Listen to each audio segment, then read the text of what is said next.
Hello दोस्तों, आप सभी को नव वर्ष की हार्दिक शुभकामनाएं हैं।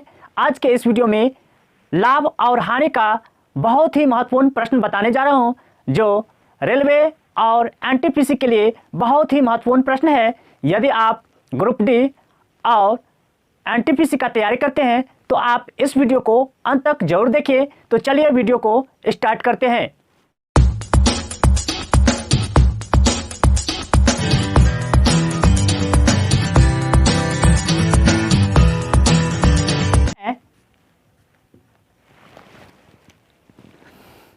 एक सोफा सेट का अंकित मूल्य 5,000 रुपया है। इसे 4% बट्टे पर बेचने से 20% लाभ होता है। व्यापारी द्वारा इसे कितने में खरीदा गया? सोफा सेट का जो बाजार मूल्य है MRP वह है 5,000 रुपया और इस पर डिस्काउंट दे रहा है 4%। फिर भी कह रहा है प्रॉफिट हुआ है कितना? 20% का। तो यहाँ पर कॉस्ट प्राइस क्या होगा यही निकालना है। तो यहाँ पर देखिए यह क्या है? मार्केट प्राइस है। तो मार्केट प्राइस में हम क्या करेंगे? डिस्काउंट देंगे। क्या करेंगे? डिस्काउंट। तो डिस्काउंट देंगे 4%। तो 100 में से 4 घटा दीजिए तो कितना हो गया? 96/100। यह क्या हो गया? सेलिंग प्राइस हो गया। यह क्या हो गया? Selling price. यानी 4% डिस्काउंट देकर के क्या किया? बेच दिया। अब यह तो सेलिंग प्राइस हो गया। अब कह रहा है 20% क्या है? लाभ हो रहा है। तो 20% लाभ हो गया। सेलिंग प्राइस का यदि हम सेलिंग प्राइस से हम निकालते हैं कॉस्ट प्राइस तो क्या होता है? सेलिंग प्राइस गुने 100 बट्टा में 100 प्लस माइनस प्रॉफिट या लॉस। यानी लाभ रहेगा तो प्लस कर देंगे और हानि रहेगा तो घटा देंगे। तो यहाँ पर देखिए यह सेलिंग प्राइस आ गया। तो यहाँ पर हम ऊपर में क्या करेंगे? 100 ऊपर में कर देंगे और यहाँ पर प्रॉफिट है तो 120 हो जाएगा। यानी 20 जोड़ के लिखिए। देखिए ये 100 कट गया। अब यहाँ से 24 12 तो 12 से 10 हो गया। 12 8 96, 0 से 0 कट गया। अब दोनों को गुणा कीजिए तो कितना आ गया? 4,000 रुपया। आपका ये कौन सा आंसर होगा?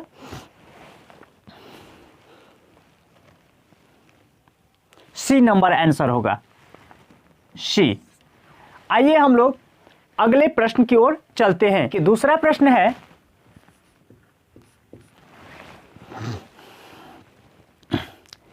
एक व्यापारी अपनी वस्तु पर क्रय मूल्य से 20% अधिक अंकित करता है तथा इसे 10% बट्टा पर बेचता है। इसका लाभ प्रतिशत कितना है?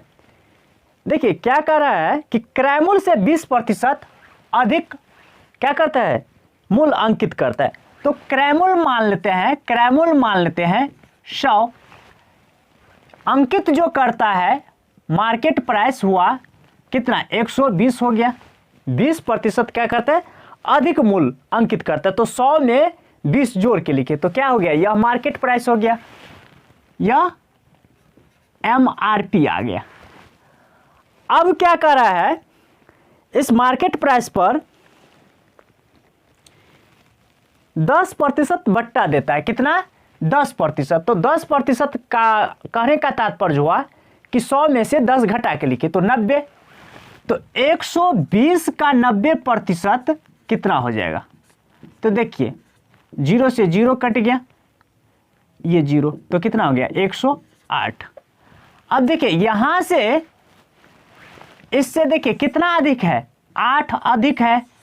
तो यही क्या हो गया? 8% लाभ हो गया। क्या हो गया? लाभ हो गया। इसका बी नंबर आंसर होगा। आइए देखते हैं तीसरा प्रश्न। प्रश्न है एक दुकानदार अपनी वस्तु पर इस प्रकार मूल्य अंकित करता है कि उसे 35% लाभ हो, परंतु नगद देने पर वह 10% बट्टा देता है। उसका लाभ प्रतिशत निकालना है। तो यहाँ पर देखिए कॉस्ट प्राइस मान लेते हैं 100। यहाँ से क्या करता है? 35% अधिक लाभ लेता है, 35% क्या करता है, लाभ लेता है, इतना अंकित कर देता है। तो 35% मतलब 135 हो गया, यह हो गया MRP मार्केट प्राइस।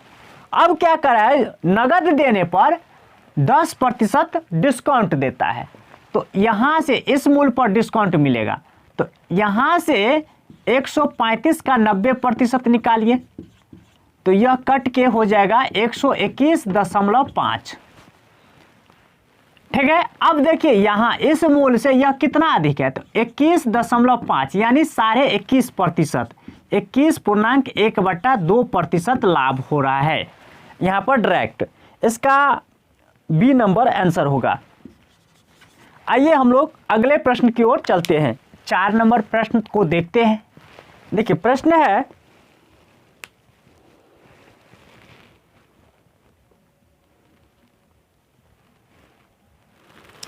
एक बिजली के प्रेस का अंकित मूल्य 690 रुपया है।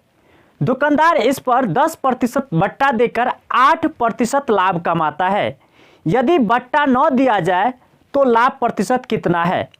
यहाँ पर देखिए अंकित मूल्य जो है मार्केट प्राइस जो है 690 रुपया है प्रेस का। इस पर क्या कर रहा है, दुकानदार 10% बट्टा देता है। तो बट्टा देता है मतलब यह आपका निकल जाएगा सेलिंग प्राइस। तो 690 का 90% निकालिए, 10% बट्टा देता है। तो अब क्या कर रहा है, फिर भी 8% लाभ होता है, तो इसे हटा दीजिए, तो यह आपका निकल जाएगा सेलिंग प्राइस। अब 100 ऊपर रखिए और नीचे में 108 कर दीजिए। 8% लाभ होता है, तो 100 में 8 जोड़ के लिख दीजिए। यानी देखिए यहां पर सेलिंग प्राइस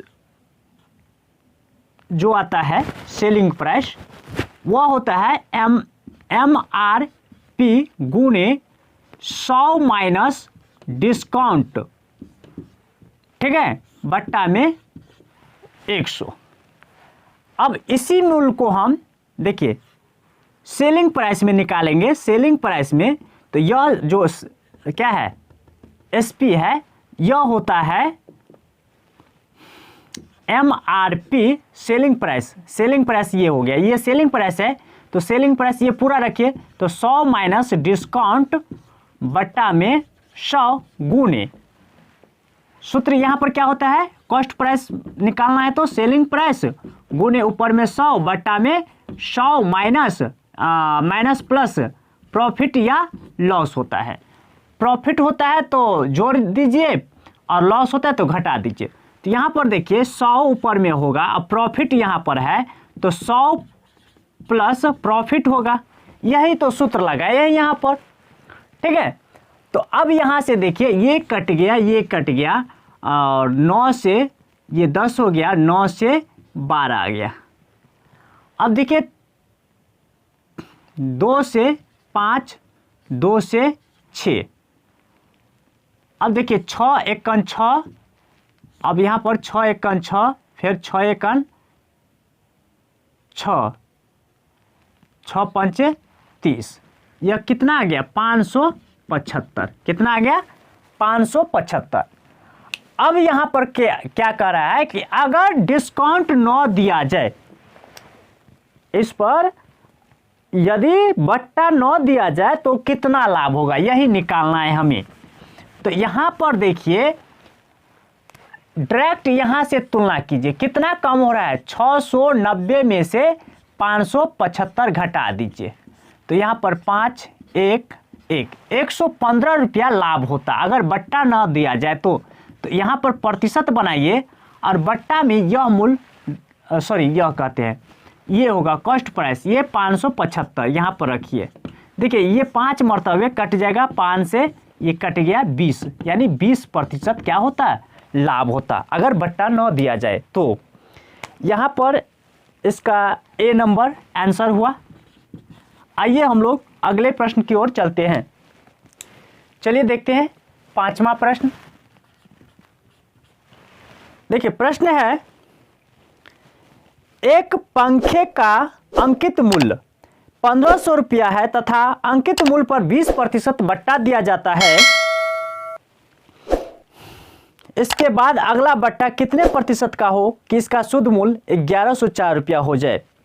यहाँ पर मार्केट प्राइस जो है पहले वह कितना है 1500 रुपया, इस पर बट्टा दिया जाता है कितना 20%। पहला बट्टा कितना दिया जाता है 20%, तो इस पर 20% यानी कितना हो जाएगा ये 1500 का 80%, 20% बट्टा है तो 1500 का 80% निकालिए। अब देखिए 0 से 0, 0 से 0 कट गया तो 15 अट्ठे 120, 1200। अब दूसरा बट्टा कर रहा है कितना दिया जाए कि वह क्या हो जाए 1104, तो 1104 इस मूल्य में से घटा लीजिए तो कितना आ गया 96 अंतर। इसी को पूर्ण प्रतिशत में निकालिए तो यह हो जाएगा 100। अब दूसरा बट्टा कहाँ से देगा इस 1200 पर देगा तो 1200 नीचे रखिए, ठीक।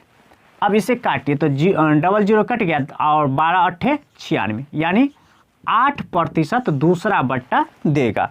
इसका ए नंबर आंसर होगा। आइए हम लोग अगले प्रश्न की ओर चलते हैं। देखिए ये छठा प्रश्न है। प्रश्न है एक व्यापारी अपनी वस्तु पर क्रय मूल्य से 20% अधिक मूल्य अंकित करता है, इस पर कुछ बट्टा देकर वह 8% लाभ कमाता है, वह बट्टे की दर कितनी है। यहाँ पर क्रय मूल्य पहले मान लीजिए, क्रय मूल्य जो है वह कितना है 100। इस पर क्या कह रहा है कि 20% अधिक मूल्य अंकित करता है, तो यहाँ पर 20% का अर्थ हो गया 120। अब क्या कह रहा है इस पर कुछ बट्टा दिया जाता है और वह 8% लाभ कमाता है, तो यहाँ से 8% लाभ कितना हो जाएगा 108 हो जाएगा। 100 में 8 जोड़ के लिखिए तो 108। अब देखिए यह क्या कर रहा है कि अब जो है यह कितना हो गया छपाई मूल्य 120 रुपया, इस पर कितना बट्टा दिया जाए फिर भी क्या हो 8% लाभ हो, तो यहाँ से दोनों का अंतर देखिए कितना आ गया 12। तो इसे प्रतिशत में निकालिए तो 12 गुने 100 हो जाएगा। अब बट्टे में इस पर ना दे रहे हैं डिस्काउंट तो यह लिखिए 120। अब देखिए 12 से काट दीजिए तो 10 और 00 कट गया, यानी 10% क्या है डिस्काउंट है। इसका आंसर होगा ए नंबर।